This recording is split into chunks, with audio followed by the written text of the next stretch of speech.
മാന്യപ്രേക്ഷകർക്ക് എൻ്റെ പ്രണാമം. കുറച്ചു വലിയ കാര്യങ്ങളിൽ പല പല സംഭവങ്ങൾ ചേർത്തിട്ടാണ് ഇനിയുള്ള സന്ദേശം പറയുന്നത്. പലപ്പോഴും ഒന്നിനൊന്ന് ബന്ധമില്ലെന്ന് തോന്നും, എന്നാൽ എല്ലാം കൂടി ബന്ധപ്പെടുത്താൻ ഒരു ശ്രമം. ഒരു ശാലോം എന്ന് പറഞ്ഞ ഒരു ക്രിസ്ത്യൻ പബ്ലിക്കേഷനിൽ വന്ന ഒരു വാർത്ത, ഒരു കമൻ്റാണത്. 16 വയസ്സുകാരിയെ വൈദികൻ പീഡിപ്പിച്ചതുമായി ബന്ധപ്പെട്ട് കത്തോലിക്ക സഭയുടെ സൺഡേ ശാലോമിൽ വന്ന ലേഖനത്തിലെ വരികളാണ് താഴെ കൊടുക്കുന്നത്. രാകേഷ് എന്ന് പറയുന്ന വ്യക്തി എറണാകുളത്ത് നിന്ന് അയച്ചു തന്നതാണ്. അത് 100% വെരിഫൈ ചെയ്യാൻ ആ മാഗസിൻ എനിക്ക് കിട്ടിയിട്ടില്ല. ഇതിൽ പറഞ്ഞിരിക്കുന്നത് ശരിയാണെങ്കിൽ വളരെ വേദനാജനകമായിട്ടുള്ള ഒരു വരിയാണ്. എൻ്റെ കൊട്ടേഷനിൽ ആരംഭിക്കുന്നു. ഇവിടെ തെറ്റിൽ പങ്കുകാരിയായ കുട്ടിയുടെ പ്രായം 15 മുകളിലാണ്. ആ 15 വയസ്സായിട്ടുള്ള +1 കുട്ടിയെ പീഡിപ്പിച്ചതിനെ കുറിച്ചിട്ടുള്ള കമൻ്റാണ് ഒരു പാർട്ടായിട്ട് എക്സ്ട്രാക്ട് ചെയ്തെടുത്തിരിക്കുന്നത്. ഇവിടെ തെറ്റിൽ പങ്കുകാരിയായ കുട്ടിയുടെ പ്രായം 15 മുകളിലാണ്. എൻ്റെ മകളുടെ സ്ഥാനത്ത് ആ കുട്ടിയെ കണ്ട് പറയുകയാണ്, മോളെ, നിനക്കും തെറ്റുപറ്റി. നാളെ ദൈവത്തിൻ്റെ മുമ്പിൽ നീ ആയിരിക്കും ആദ്യം കുറ്റം ഏറ്റുപറയേണ്ടി വരിക. കുഞ്ഞെ, ഒരു വൈദികൻ ആരാണെന്ന് എന്തുകൊണ്ട് നീ മറന്നു? ഒരു വൈദികന്റെ വിശുദ്ധിയുടെ വില നമ്മുടെ ഈശോ മിശിഹായുടെ തിരുഹൃദയത്തോളം അമൂല്യമാണെന്ന് എന്തുകൊണ്ട് മോളെ നീ അറിഞ്ഞില്ല? വൈദികനും ജഡിക ശരീരമുള്ള വ്യക്തിയാണ്. പ്രലോഭനങ്ങൾ സംഭവിക്കുന്നതാണ്. വിശുദ്ധ കുർബാനയിൽ ഈശോയെ സ്വീകരിച്ച എൻ്റെ കുഞ്ഞെ, സ്നേഹത്തോടെയോ കർക്കശമായോ ആ വൈദികനെ നിനക്ക് തിരുത്തിക്കൂടായിരുന്നോ?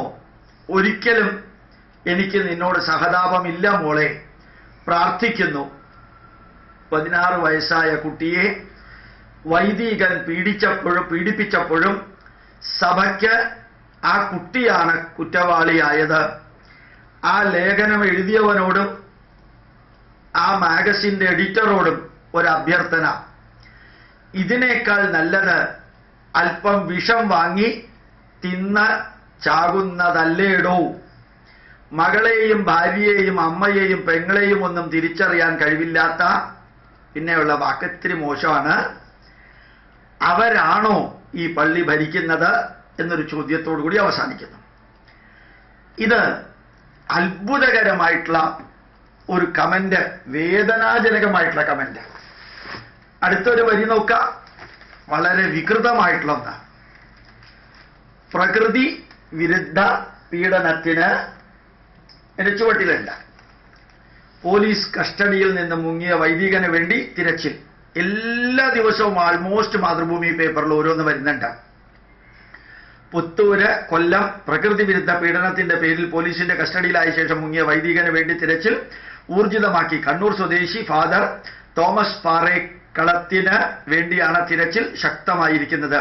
തേവലപ്പുറം പുല്ലുമാലയിൽ പ്രവർത്തിക്കുന്ന സെമിനാരിയിൽ വൈദിക പഠനത്തിനെത്തിയ കുട്ടികളെ പ്രകൃതി വിരുദ്ധ പീഡനത്തിന് ഇരയാക്കിയതാണ് കേസ്. 2016 ജൂലൈ മാസത്തിലാണ് കേസിന് ആസ്പദമായ സംഭവം. പോലീസ് പറഞ്ഞത്, മൂഴിക്കോട് സെന്റ് മേരീസ് പള്ളിയിലെ പുല്ലാമല ഹോളി ക്രോസ് പള്ളിയിലും വികാരിയായി പ്രവർത്തിച്ചു വരികയായിരുന്നു ഇയാളെന്നാ പറഞ്ഞിരിക്കുന്നത്, ഇദ്ദേഹം എന്നല്ല. ചെന്നൈ ആസ്ഥാനമാക്കി പ്രവർത്തിക്കുന്ന SDM സന്യാസ സമൂഹത്തിലെ അംഗമാണ്. പുല്ലാമലയിൽ പ്രവർത്തിക്കുന്ന സെമിനാരിയിലെ വൈദിക അധ്യാപകനായിരുന്നു.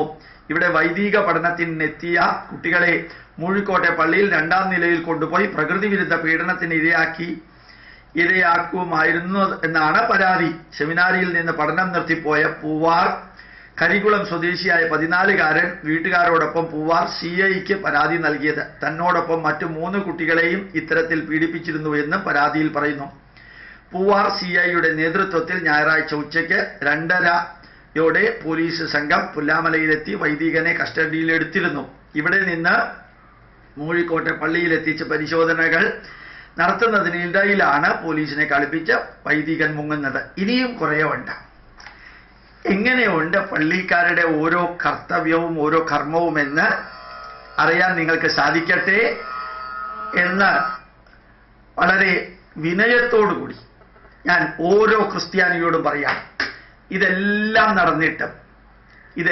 നടന്നിട്ടും ഒരു തരത്തിലും ഇവിടുത്തെ DYFIക്കാരോ SFIക്കാരോ പ്രതികരിച്ചിട്ടില്ല.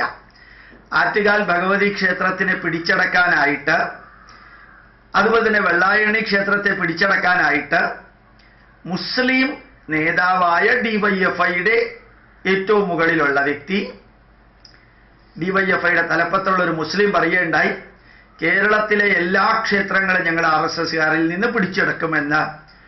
അങ്ങനെ ക്ഷേത്രങ്ങൾ പിടിച്ചടക്കുന്ന അതേ വ്യക്തി ഇതേമാതിരിയുള്ള ക്രൂരകൃത്യങ്ങൾ നടക്കുന്ന പള്ളിയിലുള്ള അച്ഛന്മാരെയോ പള്ളിക്കാരെയോ പിടിച്ചടക്കണ്ടേ? അയാളുടെ തന്നെ മതത്തിലുള്ള മുസ്ലിം പള്ളിയിൽ നടക്കുന്നതായിട്ടുള്ള തിന്മകൾക്കെതിരെയും ഇതേപോലെ ഓരോ യത്തീംഖാനയിലും നടക്കുന്നതിനെ കുറിച്ചൊന്നും പിടിച്ചടക്കാൻ പോവണ്ടേ? ആറ്റുകാൽ ഭഗവതി ക്ഷേത്രത്തിൽ ഇതൊന്നും നടക്കുന്നില്ലല്ലോ, വെള്ളായണി ഭഗവതി ക്ഷേത്രത്തിൽ ഇതൊന്നും നടക്കുന്നില്ലല്ലോ, അവിടുത്തെ പൂജാരിമാരുടെ പേരിൽ പ്രശ്നമൊന്നും ഇല്ലല്ലോ.